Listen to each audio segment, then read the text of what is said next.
সুন্দৰ সুন্দৰ কাপোৰৰ কালেকশ্যনবোৰ চাই থাকিবলৈ মনোজ ভাই ফেশ্বন আইডিটো আপোনালোকে ফ'ল' কৰিব, ছাবস্ক্ৰাইব কৰিব, তেতিয়াহে সুন্দৰ সুন্দৰ কাপোৰবোৰ পাই থাকিব। আপোনালোকে কাপোৰ নল'লেও আইডিটো ফ'ল' কৰি থ'ব, তেতিয়া আমাৰো ভাল লাগিব আৰু আপোনালোকেও কাপোৰবোৰ চাই থাকিবলৈ পাৰিব, মনোৰঞ্জন কৰি থাকিবলৈ পাৰিব। আৰু এইযোৰ হৈছে অলপ পেৰট গ্ৰীণ টাইপৰ, মানে এযোৰ মিচিং যোৰা হয় এইযোৰ। কেৱল আপোনালোকে ল'ব পাৰিব এই কাপোৰযোৰ 3200 টকাত। খুবেই ধুনীয়া কাপোৰ। এইফালে চাওক, পিন্ধিবলৈ খুব কমফৰ্ট, খুব ভাল পিন্ধিবলৈ খুবেই ধুনীয়া, আৰাম, পাতলা।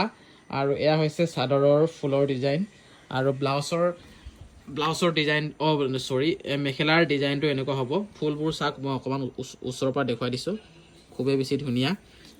অৰ্ডাৰ কৰিবলৈ একেবাৰে সহজ, স্ক্ৰীণত ফোন নম্বৰ দি থৈ দিয়া আছে। সেই নম্বৰত আপোনালোকে কাপোৰযোৰৰ স্ক্ৰীণশ্বট মাৰি হোৱাটছআপ কৰিব আৰু আমালৈ পঠিয়াই দিব। আমি আপোনালোকৰ এড্ৰেছত সুন্দৰকৈ পঠিয়াই দিম।